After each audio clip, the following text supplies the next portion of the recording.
Bueno, nada, me toca el enorme placer de presentar a a nuestra conferencista del día de hoy, que como ya adelanté, es maestra en el aula de espíritu de toda la comitiva argentina por aquí, así que tenemos un particular afecto por ella.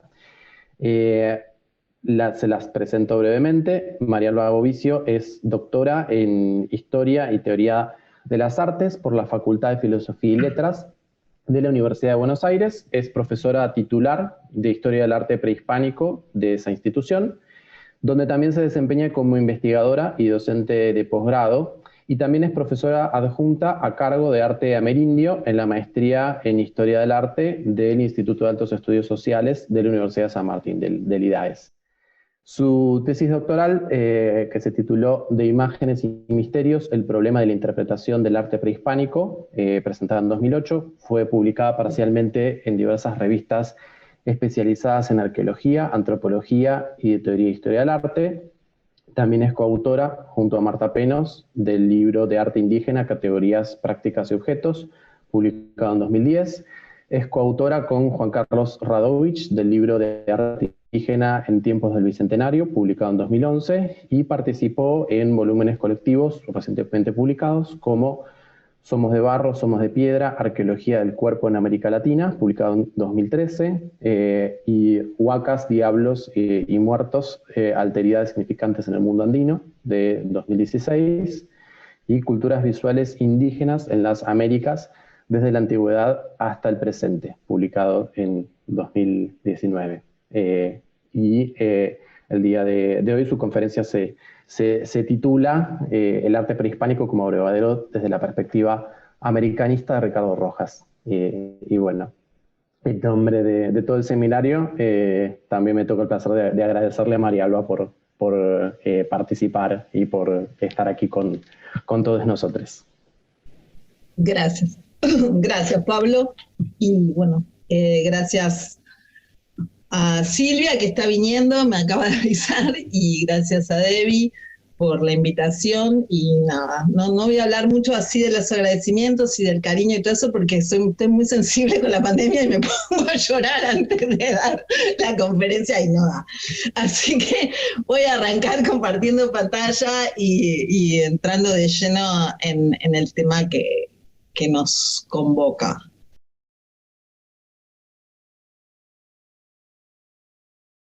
Perfecto, muy bien. Bueno, la idea de esta charla es revisar la propuesta de Rojas respecto de la utilización del legado prehispánico como fuente para el desarrollo de lo que él consideraba un arte nacional y americano. Perdón, ahí me quedó un error, que identificado, vamos a ver por qué, con las artes aplicadas o artes útiles. Y me pareció interesante, y esto nos lleva a ampliar un poco el campo de la discusión respecto al arte popular, a las relaciones o la interacción con las llamadas artes decorativas, artes aplicadas o artes útiles, ¿no?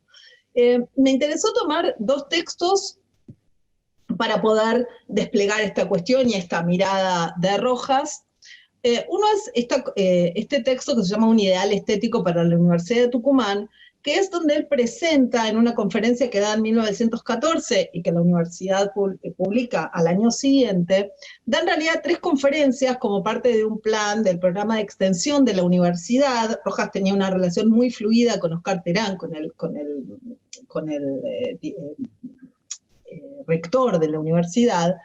Y aprovecha esas conferencias. En las 2 primeras él caracteriza la historia tucumana, y en la última es donde él se concentra en plantear este proyecto para la fundación de la Escuela de Artes Decorativas, que tendría como función promover este estilizamiento de modelos regionales y de imágenes de la arqueología indígena, adaptándolos a las necesidades de la industria moderna. Y el otro texto que me interesa lo voy a comentar, obviamente no es imposible comentar in extenso el silabario, pero sí algunos tópicos que me interesa en relación a esta cuestión de las relaciones entre el arte prehispánico, las artes aplicadas y esta apropiación que propone Rojas en aras de configurar un arte nacional y americano. Quisiera poder sacar un coso una vara que tengo acá, pero no sé cómo, porque bueno, no importa. No sé si ustedes lo ven, donde dice, está compartiendo la pantalla, no sé. ¿Lo ven No ustedes? se ve, pero le podés poner la cruz y que se vaya, ocultar. ¿Dónde dice ocultar? Tengo miedo de hacer cualquier lío. ¿Dónde dice ocultar? Dice detener, compartición, está compartiendo, desactivar, participantes. Me parece que es tu barra de herramientas de Zoom y creo que esa no la puedes evitar de ver porque si no, no puedes controlar tu pantalla. Bueno, no importa. Quizá la puedes mover del lugar, María Alba. Sí, es lo que estoy tratando, pero no se mueve. A ver, ahí va. Ahí está. La estoy moviendo. Pero ahora lo que no entiendo por qué se me colgó es... bueno, perdona. Disculpen, pero... Se mueve tu PowerPoint. Ahí va. Recién fuiste para atrás. Sí. No, pero recién estaba como colgado, pero no sé por qué, por algo de... Bueno. No, lo que me preocupa es si ustedes ven lo que yo no veo, porque a mí la barra me lo tapa. Ahí llegamos hasta arte indígena, arqueológico, flechita, artes decorativas aplicadas, es lo último que veo. Sí, esa barra no se ve. Claro, porque yo no lo veo, entonces perfecto. No sabía si ustedes veían, ok, genial. Bueno, si cada quien tiene su barra, digamos. Okay. Bueno, ven, y ahora quiero pasar el PowerPoint y no puedo. ¿Por qué? No sé. Hay algo en la conexión. Se me colgó el... Bueno, ahí va, ahí pude. Bien, vamos a comenzar entonces a revisar este documento que hace esta conferencia, donde aparece primero esta cuestión, ¿no? Que es que Rojas plantea que la necesidad de un arte propio, que dice él que funda, la necesidad de un arte propio que funda ¿no?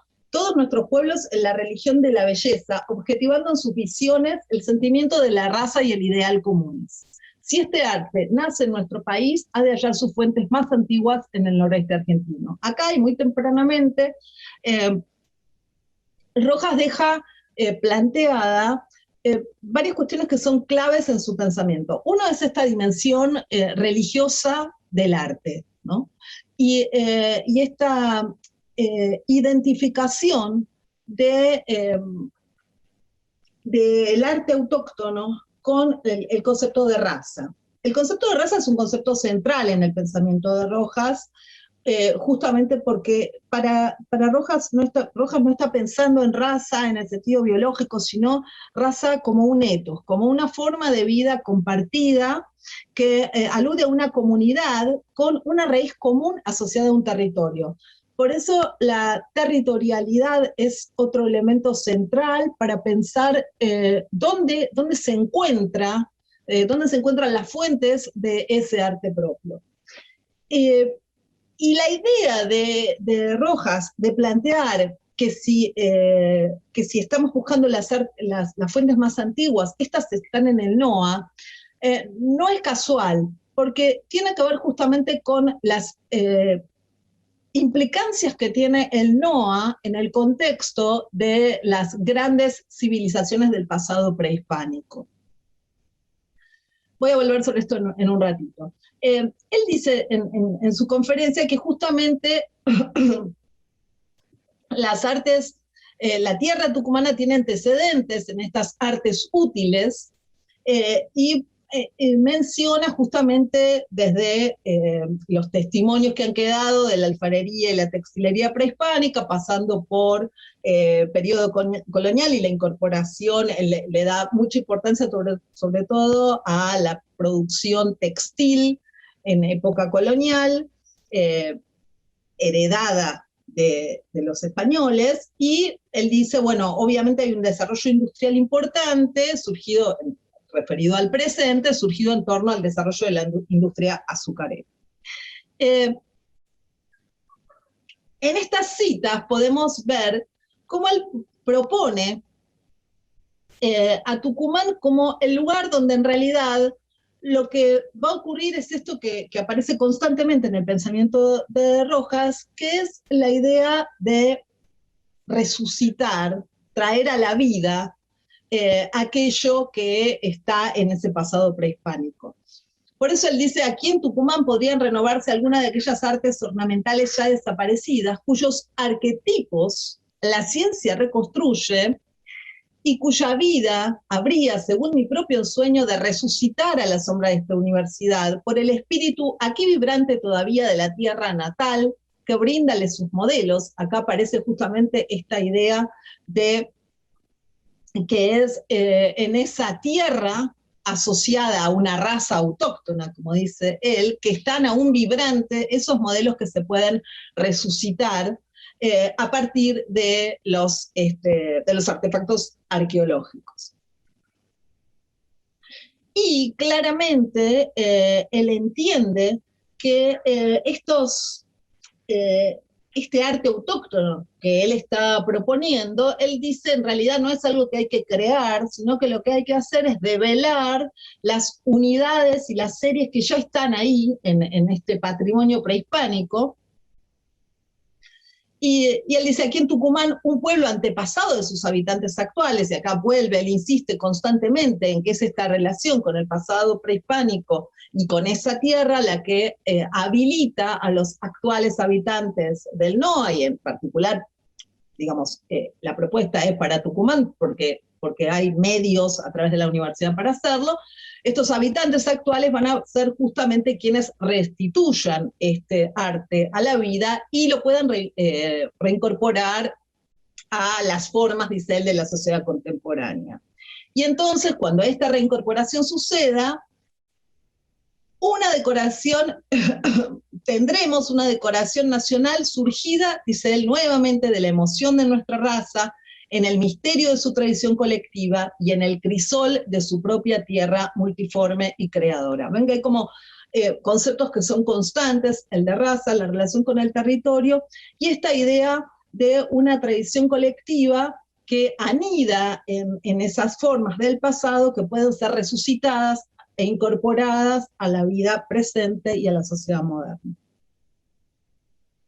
Y las fuentes para este arte autóctono, por un lado van a estar, como decimos, ligadas a los materiales que la arqueología rescata, pero por otro lado tiene un rol central, justamente por la importancia que tiene el territorio, la naturaleza, ¿no? Y hay él a lo largo de su conferencia, en un momento menciona esto que les traje aquí, dice, de pronto, él está contando cómo va llegando en tren a Tucumán, y dice, de pronto vi que no quedaban ante mis ojos sino la seda del cielo en una perspectiva de infinito. Más aquí la montaña de tonos densos y blandas ondulaciones. Más aquí la presencia gigantesca de un tarco en flor. ¿No es esta, pensé, la decoración de un futuro biombo tucumano? Mejor que el biombo chino con sus dragones espantables y sus largas cigüeñas. Esta cita, que es muy linda, la imagen, nos da cuenta de esta propuesta justamente de encontrar en ese territorio y en esa naturaleza, combinado con el arte del pasado prehispánico, las fuentes para este arte autóctono, ¿no? Pero este arte autóctono que se está pensando como un arte nacional, también sabemos que Rojas está pensando siempre la dimensión de lo nacional absolutamente articulada en la dimensión de lo americano.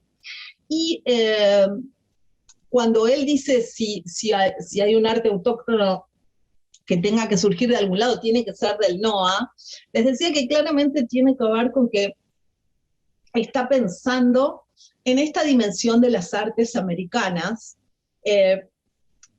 que él entiende que todas participan de un mismo sustrato común que se liga con el concepto de arquetipos sobre el que voy a volver en un ratito. Pero él dice, ¿no? Claramente él entiende en esta construcción y en esta lectura que él hace del arte prehispánico en general, que dice, a veces alcanzan sus arquetipos extraordinario carácter de misterio en sus símbolos, de originalidad en su estilo, de grandiosidad o fineza en sus unidades decorativas. Esta comunidad de rasgos, más de espíritu que de forma, permítenos hablar de un arte americano dentro del cual se incluyen las artes de Tucumán. Está claro que todo el afán de Rojas en el silabario, en Neurindia y en esta misma conferencia está ligado a la identificación del NOA con las grandes civilizaciones, entre comillas, de los Andes centrales, ¿no? Con dos grandes referentes que van a ser la cultura incaica y la cultura tiahuanacote. Y él plantea entonces un programa concreto en esa conferencia, un programa para la implementación de este proyecto, este programa que él llama Programa de Trabajos Estéticos. Y acá queda claro que Rojas en ningún momento está pensando en una fusión de las artes, ¿no? Sino que él claramente está manteniendo la división entre artes aplicadas y lo que él denomina artes puras. Pero lo interesante es que él le otorga a las artes aplicadas la misión de ser ellos las que encarnen este arte nacional con emoción y técnica propia. Y por eso en este programa él dice, lo nuevo de este proyecto que yo propongo es, por un lado, encarar trabajos para esta creación de un arte nacional, en el que la idea será producir estas artes de producción colectiva, susceptibles de una organización industrial, ligadas a la producción, como ustedes pueden leer, de tapices, joyas, muebles, incluye la cocina, eso es muy interesante, orfebrería, tipografía, encuadernación, ornamentación arquitectónica, y él además está pensando también en una dimensión económica, porque piensa que hay que poner más énfasis en aquellas que puedan tener, digamos, mayores ventajas pecuniarias, dice él, para aquellos que produzcan estas obras, ¿no? En este sentido esto se liga, y espero tener tiempo de hacer una breve relación con el proyecto de Pedro Figari, de la Escuela de Artes y Oficios, donde él también está pensando no solo en una cuestión de, digamos, en términos de configurar un arte nacional que consolide un sentimiento o una identidad nacional y americana, sino que también está pensando en la proyección en términos económicos de esta formación. Y es interesante porque él está en este pasaje de la conferencia, él insiste claramente en como les decía, en estas dos dimensiones, ¿no? Estas artes aplicadas que están ligadas, él dice, a esta idea del embellecimiento de la persona, de la casa y de la vida cotidiana, ¿no? Y que nacen de estas industrias que están destinadas, digamos, a resolver necesidades colectivas, vale decir, tienen una dimensión y un origen absolutamente material y económico, pero él dice, pero tienen una dimensión estética, en tanto crean tipos decorativos que están destinados, digamos, a embellecer los objetos cotidianos, ¿no? Y en este sentido es que él le atribuye a estas artes la posibilidad de desarrollar un sentido de la belleza y una emoción estética americanos, ¿no? Nacionales y americanos. Y por otro lado, él dice, no niega la existencia y la necesidad de conservar una dimensión de las bellas artes. Por eso en la universidad tenía y tiene su escuela de bellas artes, su academia de bellas artes, que él propone distinguir claramente esos dos tipos de trabajo, ¿no? Y la existencia de estos trabajos, que él dice están ligados a la divulgación de la enseñanza estética, y él dice algo así como, bueno, esto es universal, para eso tenemos los modelos de las academias de todo el mundo, donde se enseña música, pintura, escultura. Y él dice, estas bellas artes son las que están regidas por las leyes platónicas de la armonía, son las artes ligadas a estas necesidades espirituales del hombre, y se puede fomentar en el seno de estas artes el interés por temas arqueológicos y folclóricos, ¿no? Por eso él habla de lo que provee la investigación científica, ¿no? En el sentido de toda la información en imágenes que la arqueología y el folclore pueden proveer como temas, como modelos para estas artes, pero el énfasis, o mejor dicho, no solo el énfasis, sino la misión de configurar un arte nacional que promueva un sentimiento estético nacional y americano, la concibe en el espacio de las artes aplicadas. Y justamente yo me preguntaba por qué esta insistencia ¿por qué pensar que esta es la misión de las artes aplicadas, ¿no? O por qué atribuir, o por qué esta identificación de lo autóctono con las artes aplicadas, ¿no? En la medida en que él, en un texto posterior y en el más famoso texto, o de los más famosos, si se quiere, en relación a estas cuestiones, en Eurindia, en un texto de 1924, o sea, 10 años posterior a esta conferencia, Rojas va a plantear o desplegar, digamos, toda su propuesta en torno a la necesidad de articular un arte autóctono que abreve en las fuentes indígenas y en las fuentes europeas. Esta es famosísima, traje cuento esta cita porque es emblemática, ¿no? La de no queremos ni la barbarie gaucha ni la barbarie cosmopolita, queremos una cultura nacional como fuente de una civilización nacional y un arte que sea la expresión de ambos fenómenos. Y él entiende además que es ese arte el que será la vía para configurar esta sensibilidad estética americana que logre, digamos, suturar, ¿no? las heridas y los enfrentamientos entre indígenas y europeos, ¿no? Y yo me preguntaba por qué él piensa que es en las artes aplicadas, y en realidad él ya responde en cierta medida en la conferencia de 1914, porque él plantea justamente que es en las artes, él dice, más que de sus artes puras, la historia descubre la índole y cultura de su pueblo por sus artes aplicadas, por lo colectivo del esfuerzo que contribuye a crearlas, y por lo adheridas que están a la necesidad local que las sugiere, y a la naturaleza, de nuevo el tema de la naturaleza, y del territorio, y a la naturaleza regional que en sus paradigmas las troquela. Vale decir, es justamente por este carácter colectivo que él identifica con las artes aplicadas, que él entiende que son que es la vía por las cuales se puede configurar este arte autóctono que cumpla esta misión de consolidar una sensibilidad estética americana.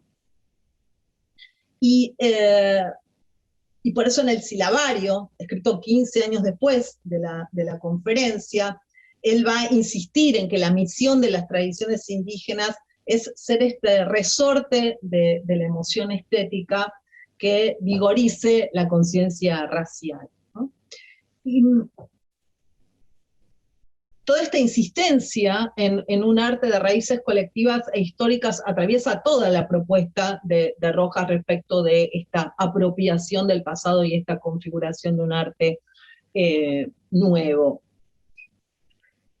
Y hay un elemento en el que él insiste, que es que, bueno, acá en esta cita que traje de la conferencia, podemos ver esto que les mencionaba, ¿no? La identificación del arte de Diaguito Calchaquío, del arte del NOA, con Cusco, Tiwanaco y con la costa surperuana. Y él dice, el arte del futuro habrá de encontrar unidades decorativas caracterizadas de un espíritu nacional y americano a la vez, y cuyas formas en la historia de la industria humana serán nuevas, sin embargo, en la historia de la belleza ornamental. Vemos cómo reitera, porque esto lo retoma en el silabario, como vamos a ver inmediatamente, esta idea de que ya estas unidades decorativas están, que el trabajo que hay que hacer es como un trabajo de develar, ¿no? Aquellas unidades que en realidad han sido ya configuradas por estos artífices del pasado prehispánico. Y él propone algo que esto lo traje a cuento porque me parece interesante, como una línea de trabajo, pensar en cuál es la propuesta concreta de implementación de este proyecto. Y él lo primero que plantea es la necesidad de un museo, ¿no? Fundar un museo de artes decorativas americanas, y él menciona que hay mucho material arqueológico disperso en colecciones y producto del huaqueo. Simplemente acá, esto era de lo que venía hablando, ¿no? De que esta es la cita de Urindia respecto de esta idea, insisto, de que el arte autóctono tiene esta misión de suprimir este enfrentamiento entre indígenas europeos, y que este arte americano va a ser, presenta, como ustedes pueden leer acá, estas unidades decorativas, que esto es lo notable, ¿no? Que Rojas da por sentado que estas unidades decorativas que él va a develar en el silabario le están siendo dadas, digamos, le llegan desde este pasado prehispánico. Y nada, y lo otro que pueden leer acá, simplemente para no retrasarme, es esto que les mencionaba, de por qué, de cómo está concibiendo esta misión que él otorga a las artes aplicadas, justamente porque son las artes que él entiende que son donde se descubre la índole y la cultura de un pueblo, ¿no? Y él dice, por lo colectivo del esfuerzo y por lo adheridas que están a la necesidad local y a la naturaleza regional que en sus paradigmas las troquela, ¿no? Bien, y ahí ven lo de la implementación. ¿Pasé la diapo o no? Sí, sí. Porque yo lo veo, pero no sé si ustedes ven lo mismo que yo veo. Bueno, y les decía que me pareció interesante pensar cómo, o ver qué propone concretamente, ¿no? Por un lado, como les decía, claramente él propone, y en esto se diferencia de Figari, propone mantener una academia de bellas artes dedicada a las artes puras y una escuela dedicada a estas artes decorativas identificada con las artes indígenas. Y propone entonces fundar un museo de artes decorativas americanas. Y acá, esto es interesante, porque claramente acá hay una doble operación. Porque por un lado está diciendo, fundemos un arte autóctono, nacional, propio, etcétera, que identifica con las artes decorativas o artes aplicadas y o útiles. Pero por otro lado, él dice, fundemos un museo de artes decorativas americanas, y se está refiriendo a un museo de objetos arqueológicos. Vale decir, está equiparando el arte prehispánico directamente a las artes decorativas. Y esto, por supuesto, no llama la atención porque claramente es algo que acontece en la época. Recordemos la famosa y emblemática exposición del Louvre de 1928, donde cuando se exponen objetos prehispánicos en esa exposición, las artes de la antigua América, se exponen en el Louvre, pero en el pabellón Marsan, que era el pabellón de artes decorativas, ¿no? Entonces, digamos que queda clara esta identificación del pasado prehispánico con las artes decorativas. Y él plantea, además de fundar un museo, un centro histórico que esté dedicado al estudio de los artefactos arqueológicos, ubicándolos en el contexto de la prehistoria universal, pero también él dice, y acá aparece un tema que le interesaba en el 15 y que desarrolla después él en el silabario, que es estudiar el sentido de sus símbolos y su dimensión estética, que va a ser, digamos, el objetivo del silabario. Él dice a fin de poder crear una gramática de la decoración argentina. Y plantea entonces que cada departamento de la universidad cumpla un rol en este proyecto de Escuela de Artes Decorativas, que el Departamento de Historia obviamente provea todo lo que tiene que ver con la documentación arqueológica y paleográfica. El de Ciencias Naturales está ligado a proponer nuevos modelos a partir de la flora y la fauna. La academia sea la que provea modelos de yeso para adaptar las piezas arqueológicas o los diseños al diseño moderno. Y acá aparece un interés porque el Departamento de Física y Química analice o estudie la posibilidad de la utilización de tierras y materias primas locales para ser utilizadas en la producción de esta diversidad de objetos que ya mencionamos antes, ornamental, para el embellecimiento, como dice él, de la casa y de la persona. Y la idea sería entonces la producción de objetos en madera, cuero, vidrio, terracota, lana, fibra, metal, etc. En el silabario, él empieza en el prólogo del silabario lamentándose del fracaso de este proyecto que jamás se llevó a cabo, o sea, ni remotamente, nunca tuvo, digamos, presupuesto ni nada, y si bien Terán tuvo interés, ni el consejo directivo ni las autoridades provinciales dieron mayor espacio a esto. Y si él ya, digamos, Rojas nunca era muy testarudo y nunca cesó en su afán de que sus teorías, digamos, tuvieran una proyección en el ámbito educativo, y de hecho él dice al inicio de Eurindia que este ensayo de estética sobre la cultura americana está dedicado, dice él, a los artistas y maestros capaces de creer en Eurindia como una deidad guiadora, ¿no? Y si en Eurindia él despliega, como ustedes saben, su teoría referida a todas las artes, el silabario va a estar, de nuevo, hace foco en la necesidad de poder resucitar. Acá aparece de nuevo esta idea que veíamos ya en los años, en 1914, de resucitar este arte y proyectarlo en la vida moderna, ¿no? Por eso él dice claramente, hay una intención descriptiva que tiene que ver con develar o poner en evidencia lo que él entiende que son estas unidades decorativas que ya estaban planteadas en el arte prehispánico, penetrar el carácter secreto de los símbolos y incorporar este arte resucitado a la vida actual, ¿no? El folclore y la arqueología le proveen estas imágenes. La educación y la industria va a ser lo que, bueno, claramente va a poder mediar para arribar después a lo que él llama nacionalidad y belleza, que son los fines a los que él quiere arribar, ¿no?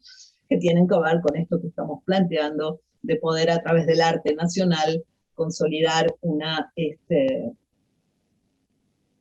sensibilidad, digamos, una identidad nacional a través del desarrollo de una sensibilidad estética americana, ¿no? que aparece esta idea en Eurindia y en el silabario.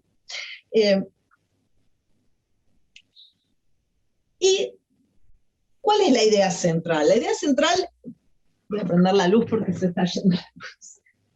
La idea central es que para que pueda ser eficaz este procedimiento de rescate de este pasado, que pueda activar, ser resorte de esta emoción y de esta conciencia, que pueda ser un resorte emocional que permita llegar a esta conciencia americana. Esto solo puede ocurrir si efectivamente se penetra el carácter secreto de los símbolos, como dice Rojas. Y entonces el propio Rojas se ataja de objeciones posibles y dice en una parte al final, casi al final del silabario, se objetará que integrado el silabario y renovada su adaptación industrial, nada quedaría de lo arqueológico. Sí, quedarían su geometrización, su ritmo, su espíritu y hasta sus temas íntegros. En muchos casos, pues la integración moderna coincidiría más de lo que se cree con la simbología antigua. Y acá encontramos cuál es el mecanismo que él encuentra, un mecanismo fundado en una convicción filosófica, que él encuentra para poder plantear que en este proceso que ahora vamos a ver ejemplos, en este proceso de aislamiento y abstracción de temas y motivos, hay algo de ese carácter secreto de los símbolos que no se pierde, ¿no? Y el modo que él tiene y la convicción que él tiene de que esto es viable, de que esto es posible, está directamente ligada con el aspecto universalista y esotérico de su pensamiento, ¿no? Él, acá tienen varias citas del silabario. ¿Pasó la página? ¿Se ve? Donde dice americanismo, universalismo. Sí, estamos ahí. Bueno, pregunto por si no estoy hablando y ven una cosa y es como esquizofrénico. En varios pasajes del silabario, él habla de esta reivindicación del indio como progenitor de la historia, pero no solo eso, o sea, no solo se insiste en que el indio americano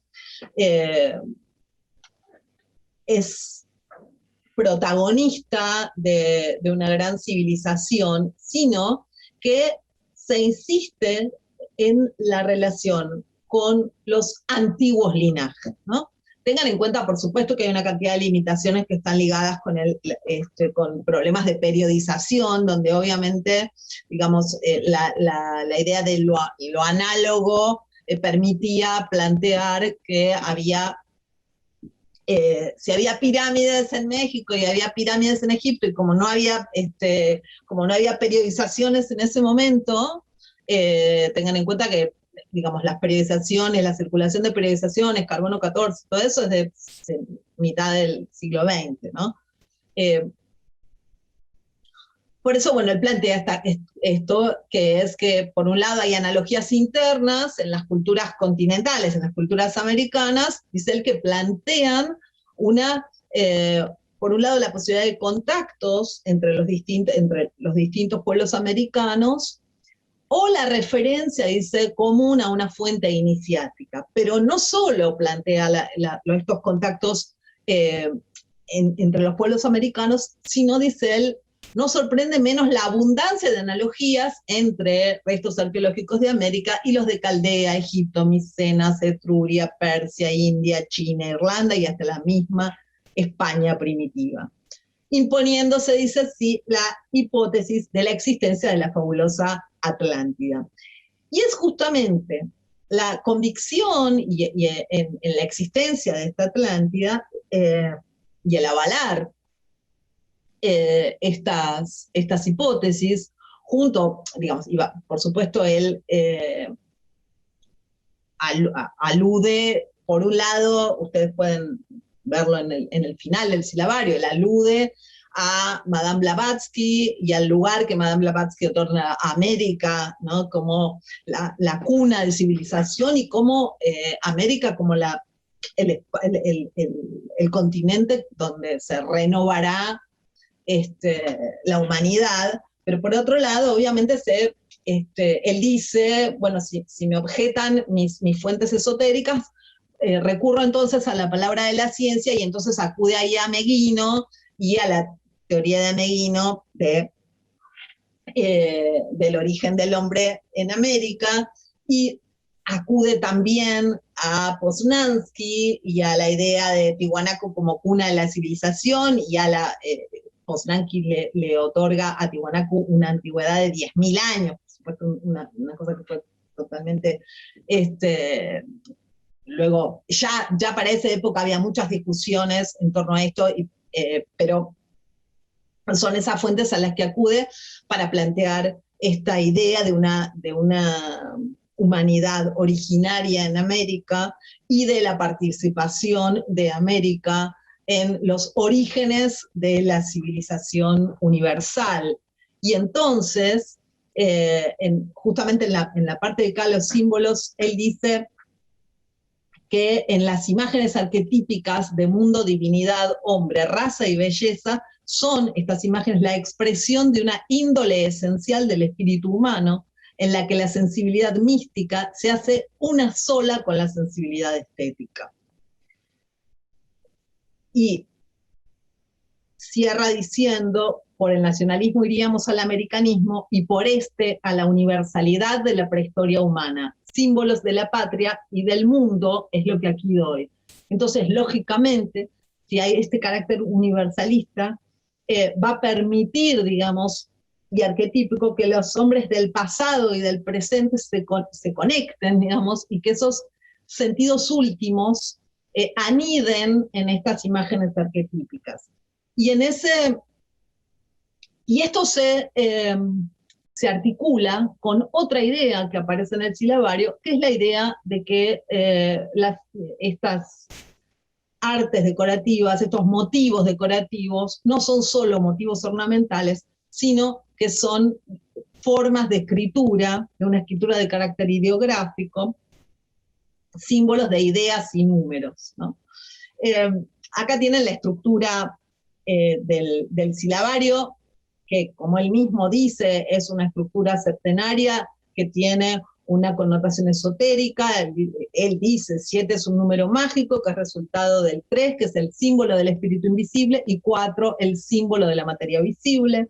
Le da este orden al silabario que ustedes están viendo, donde, claro, él va desplegando estos temas, pero las imágenes que ilustran el silabario están puestas como eso, como ilustraciones, ¿no? No hay análisis directo de ninguna de ellas. Y él dice que justamente pone los símbolos en el centro de esta estructura septenaria, porque es justamente allí donde, en esa parte, donde condensa esto que les decía hace un rato, esta idea de que hay una índole esencial del espíritu humano que se expresa en los símbolos arquetípicos que giran en torno a mundo, divinidad, hombre, raza y belleza. Acá tenemos justamente en esta... Y les decía entonces que, por un lado, en tanto son imágenes arquetípicas de carácter universal que atraviesan el tiempo, las imágenes este sentido último perdura. Pero además, hay un carácter que confirma, digamos, la participación de América en el concierto de las grandes civilizaciones, que es el hecho de que los americanos, no solo los mayas, sino los americanos, y sobre todo él quiere probar que en el NOA, en la región de Aguito-Calchaquí, había escritura. Y entonces hace esta operación, digamos, de aislar estos son motivos que toma de la cerámica santamariana, fundamentalmente, los aísla y los pone en relación con jeroglíficos egipcios y con glifos mayas, ¿no? Sosteniendo que hay una intención sistemática, persistente, y que entonces para él son símbolos de carácter colectivo, plausibles de identificarse con una escritura ideográfica. ¿Cuál es entonces la operación? Y quiero ahora pasar a mostrarles ejemplos de cómo toda esta concepción de la relación con el pasado prehispánico y la apropiación en las artes aplicadas, en este caso, en el caso del silabario, claramente a la ilustración de libros, se concentra en esta operación que él mismo explicita, que es la operación de aislar. Él dice que es necesario aislar a fin de que se pueda ver claramente lo que hay de esencial y de bello en el arte americano.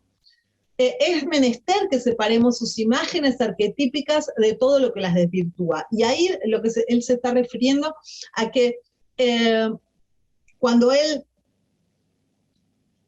plantea la apropiación de estas imágenes, lo que le importa es esta operación de separarla, no le importa tener en cuenta ni la técnica, ni el tamaño, ni para qué servir, ni la función, y no lo dice explícitamente, pero tampoco la época, ¿no? Hay un proceso claramente de extraer la imagen de su materialidad, del soporte, de su contexto, incluso de la temporalidad, porque es justamente ahí donde se concibe para Rojas la posibilidad de ver aquello bello y esencial que sería justamente lo universal y lo que atraviesa todos los tiempos y lo que permite ese proceso de ser un resorte para la emoción que permita afianzar esta conciencia americana. Y, digamos, constantemente se da esa tensión. Rojas tiene un pensamiento muy rico y tremendamente contradictorio, porque apela, es un pensador sumamente complejo, porque él integra romanticismo, idealismo, teosofía, catolicismo profundamente católico. Entonces es por momentos muy complejo y muy contradictorio. Y él mismo, al terminar el silabario, dice claramente que las ilustraciones de la obra fueron puestos como estimulantes para la emoción estética y la curiosidad intelectual del lector. No le interesa hablar de analizar esas imágenes, ¿no? Y esto, pero bueno, lo podemos ver en este ejemplo. Acá tenemos un claro ejemplo de este proceso de aislar, y él dice además, se aisló, ahí surge la figura de Palenque, ¿no? Sabemos que claramente está separando esta figura.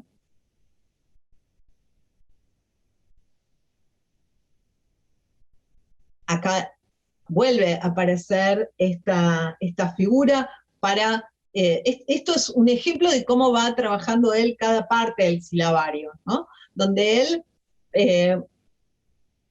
plantea la existencia de normas de proporción y va analizando distintos ítems y va trayendo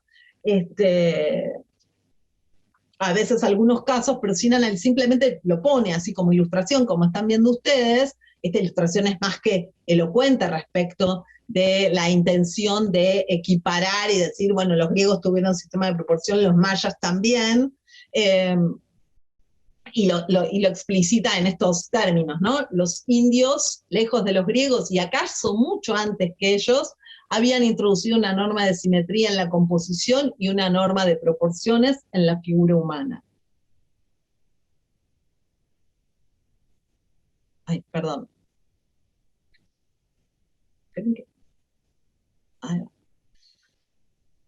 Y esto simplemente para que se den una idea de este procedimiento que tiene que ver con transformar aquellos referentes arqueológicos que tienen una determinada materialidad en diseño, ¿no? Porque en realidad es esta la intención, ¿no? Construir una gramática, como dice él, de diseños precolombinos, y para él en el diseño está plasmado ese arquetipo. Entonces, en tanto se conserva el diseño, allí está esta dimensión arquetípica universal que no se perderá y que permitirá seguir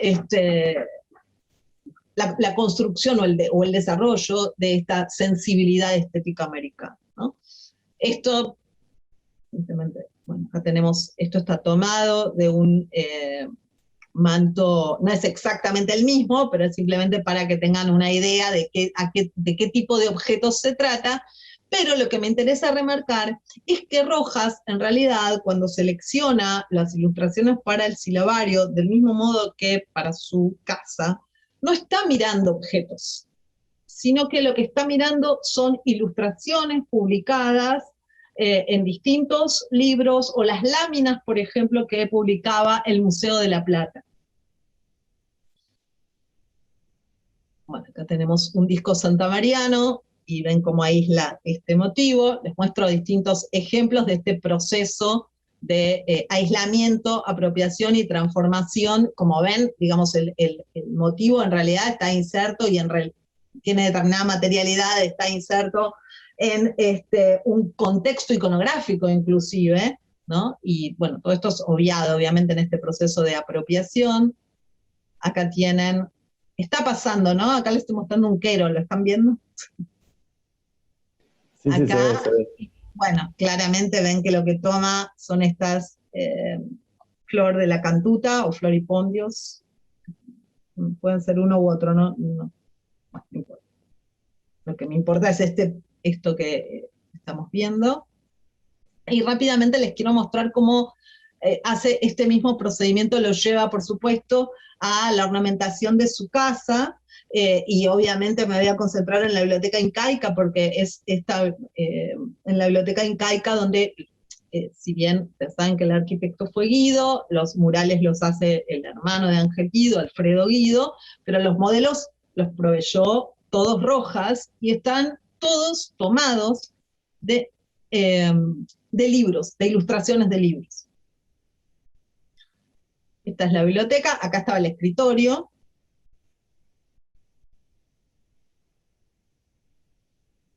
Pueden ver acá el friso y la chimenea. Vamos a ver un poquito de dónde toma estos elementos. Por un lado, la chimenea con ornamentación en madera, es una síntesis del monolito del fraile del sitio de Tiwanaku, que toma del libro de Poznański. Los libros de Poznański, obviamente todos estos libros están en la biblioteca de Rojas, por supuesto, hay evidencias de que los leyó. Acá tienen muchos de los objetos que Rojas tenía, sus objetos cotidianos, los mandaba o se los hacían por encargos, otros se los regalan, como bueno, en este caso, este abrecartas, donde vemos una síntesis del monolito Tiwanaku también. Bueno, este es el monolito de verdad. Debo decirles que Rojas conoció el sitio de Tiwanaku bastante después, de escribir el silabario y de inaugurar su casa, ¿no? Por eso insisto en que su relación es con las ilustraciones. Acá tenemos otra ilustración tomada de Wiener, del libro de Wiener, Perú y Bolivia, y acá tenemos este mismo personaje, de los personajes alados de la Puerta del Sol, en estos candelabros de la biblioteca.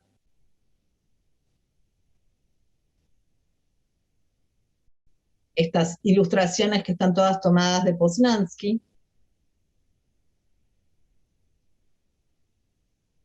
Y acá tenemos unas vistas del friso draconiano, como lo llamaban Rojas y Ido, y vamos a ver de dónde toman las referencias.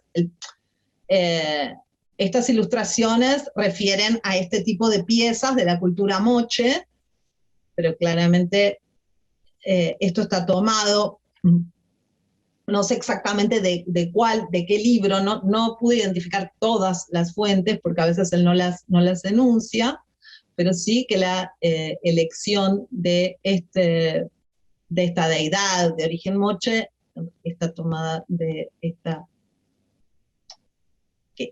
coincide con esta ilustración del silabario, que a su vez está tomada de otra ilustración. Bueno, en este caso, este dibujo que aparece en el silabario y también aparece en el friso draconiano, tiene que ver con un bajorrelieve del sitio de Ancash, un sitio en Perú, y que por supuesto Rojas no conoció, y que lo toma del texto de Wiener, Bolivia y Perú, que es un texto del que él toma muchísimo material en imágenes para utilizarlo en la ornamentación de su propia biblioteca, de su propia casa, y en el silabario. Y acá también él toma estos motivos draconiformes que corresponden a la cerámica bruñida de la cultura de Aguada, del noroeste argentino, y esto es muy probable que esté tomado de láminas que publicaba el Museo de La Plata con sus piezas. Y acá tenemos un ejemplo de digamos, de la utilización de nuevo de este motivo de los draconiformes bicéfalos, en uno de sus álbumes de fotos, ¿no? Esto es un cuero, ¿no? Y fíjense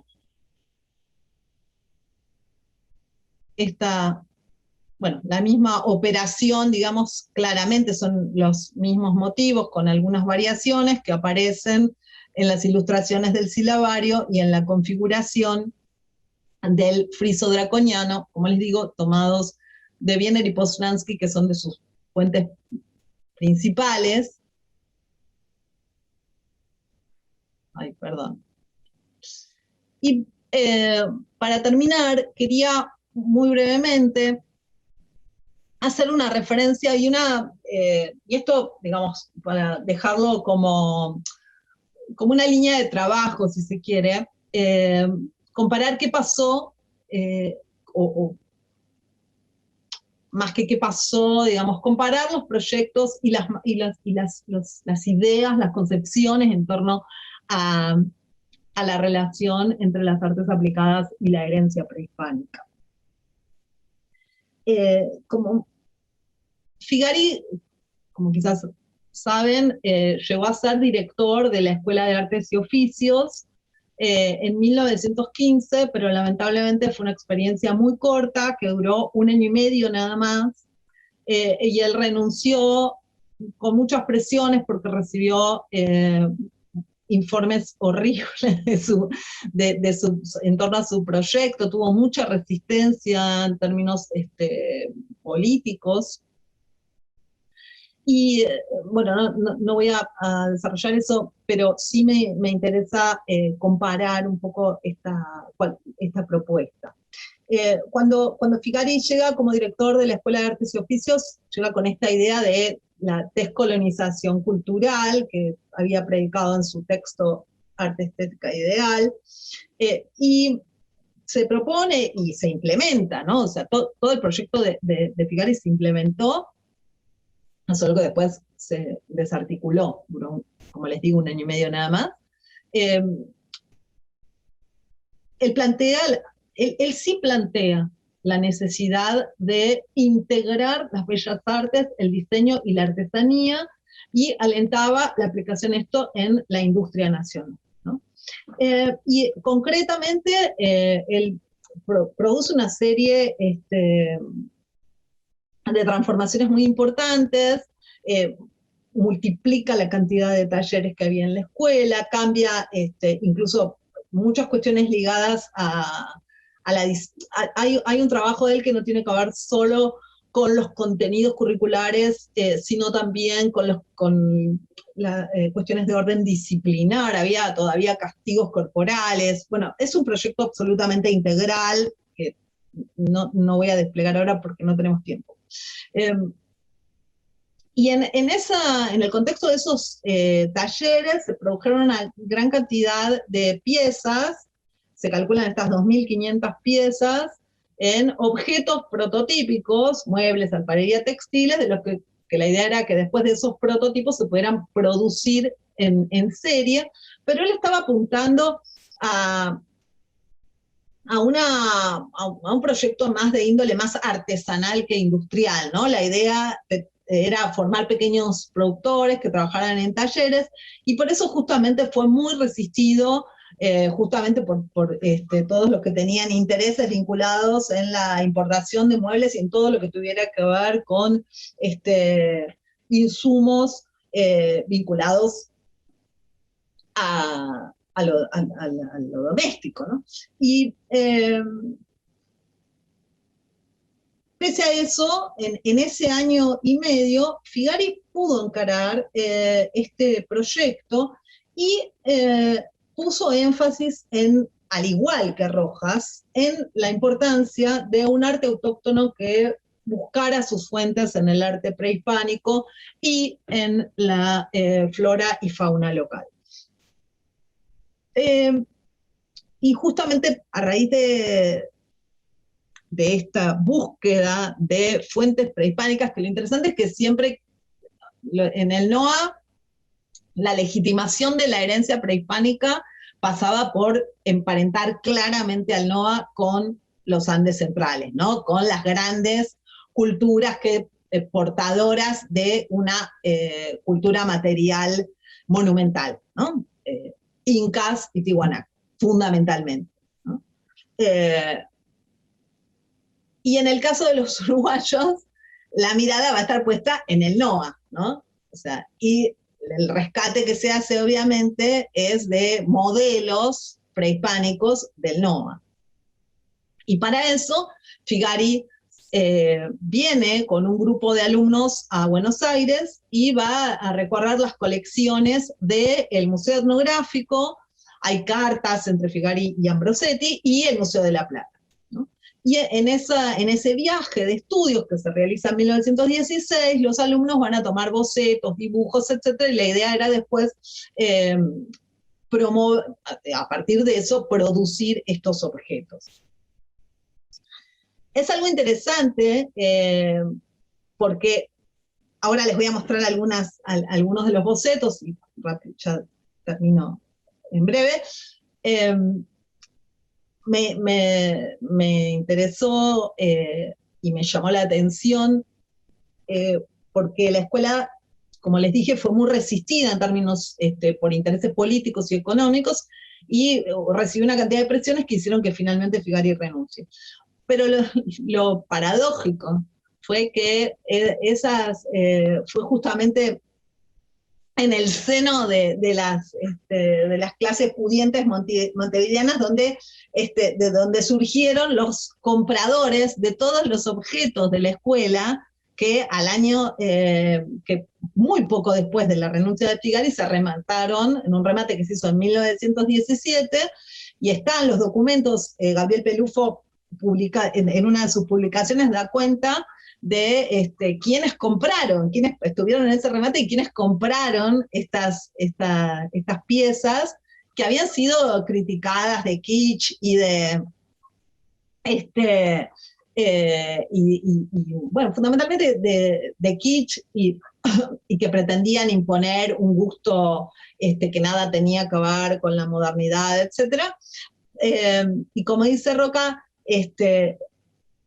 fueron adquiridas por una clase pudiente montevideana, dice él, que vio en estos objetos un signo de distintivo social con el agregado de cierto brillo intelectual vernáculo, ¿no? Y cuando leía esto me acordaba de cuando hablábamos en el encuentro anterior del rol que tienen estas clases pudientes cuando abren las puertas al arte popular para decorar sus casas, ¿no? Este proceso de apropiación de las clases altas de estas esferas vinculadas al arte prehispánico o al arte popular. Y que estos objetos quedaron como objetos de colección, la idea era que fueran objetos populares, si se quiere, objetos producidos en talleres de manera artesanal, pero que pudieran circular entre los sectores medios, y pasaron a ser objetos de colección, bueno, que hoy, por supuesto, fueron rematados a precios muy bajos, ¿no? Y hoy son piezas únicas, ¿no? Piezas de colección con un alto valor. Bien, les muestro, por un lado, una cita de cómo se quejaba el pobre Figari de que nadie vio ni entendió el valor que tenían estos, tanto la flora y la fauna como dice, ni se vislumbra el valor de la fauna, la flora casi prodigiosa y de nuestra arqueología, cuyos vestigios diseminados y preciosos denotan civilizaciones antiguas, dignas de severo estudio, las que ofrecen el doble interés del misterio y del aislamiento, puesto que éstas hubieron de plasmarse por sí mismas, y no como las otras por el concurso de los pueblos y razas del mundo. Acá es interesante porque Figari está planteando este tema que fue después planteado por muchos autores, entre ellos por Octavio Paz, que es las únicas artes originales de América son las artes prehispánicas, ¿no? Entonces dice que ofrecen el noble interés del misterio y del aislamiento, puesto que éstas hubieron de plasmarse por sí mismas, ¿no? Bien, y pese a que todo esto es admirable, los tejidos, las cerámicas, etc., no han tenido, no ha determinado aún un serio esfuerzo dominador, etc. Lo que me interesa marcar es que, si bien tanto Rojas como Figari encuentran, obviamente, valores en esta producción, hay una distancia muy clara en uno y otro, porque obviamente la mirada de Figari es una mirada que no deja de... que es una mirada que está claramente, digamos, marcada por su formación, una formación con un fuerte cuño neopositivista, spenceriano, donde él lo que quiere captar de estos objetos claramente es su materialidad. Y esto, una materialidad plausible de ser, digamos, traducida a estos objetos modernos, pero recuperando la idea de la posibilidad de una producción artesanal, con un destino también económico, ¿no? La promoción de estos pequeños productores. Y por eso le está pensando en un rescate de los objetos. Y esto lo distancia absolutamente de esta idea del rescate de imágenes arquetípicas que propone Rojas, y se ve muy claramente en cómo se enfrenta Figari con las imágenes.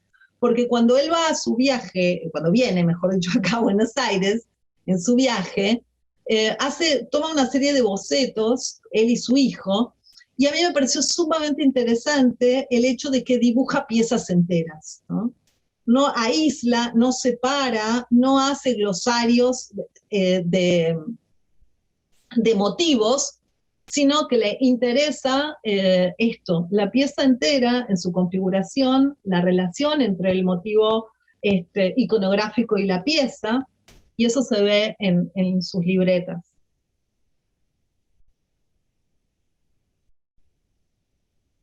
Después, obviamente, lo que se hace con estas apropiaciones fue y sigue siendo parte de un tema que queda abierto, ¿no? Que es, ¿qué se puede hacer?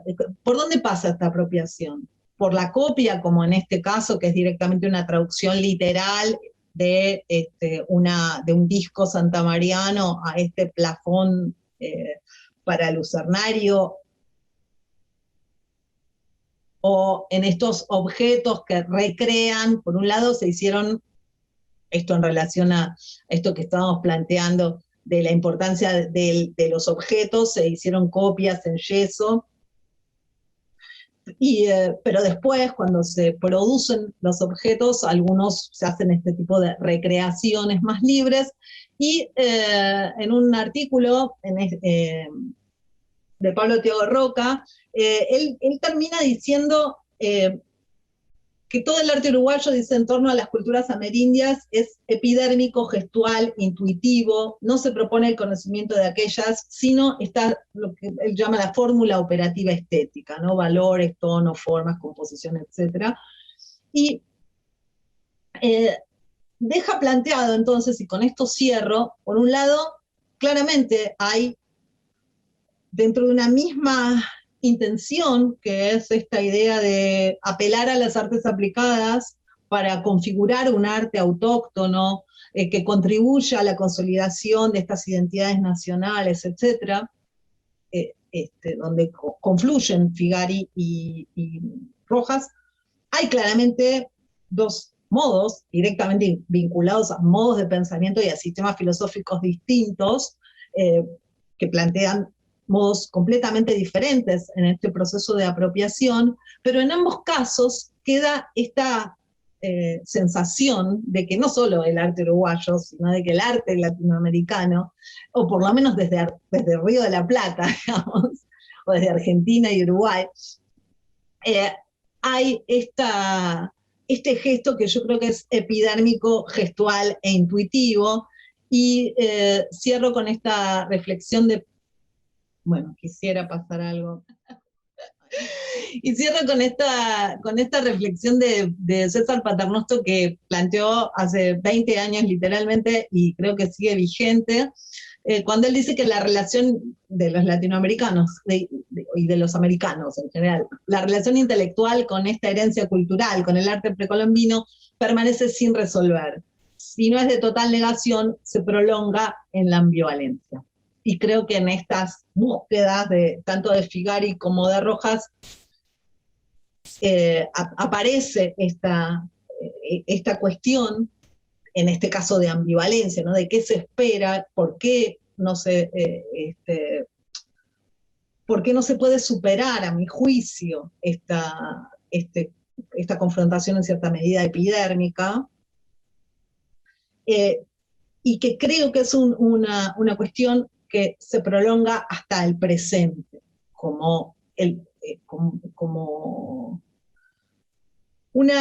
son manifestaciones que ni la academia ni el arte han podido obviar, pero que todavía hoy, tanto el arte prehispánico como el arte popular, el arte etnográfico, sigue siendo objeto de este lugar ambiguo, ambivalente, donde no sabemos, que da lugar a todas estas preguntas respecto de cómo mostrarlos, dónde mostrarlos, qué hacer con ellos, qué tienen que ver con nuestra identidad hoy, en el presente. O sea, si se preguntaban a principios del siglo XX, esta pregunta para mí sigue abierta, de dónde los ponemos hoy a estas producciones en relación a nuestra identidad, ¿no? Bueno, muchas gracias, espero no haberlos cansado mucho a verlas y a verlos.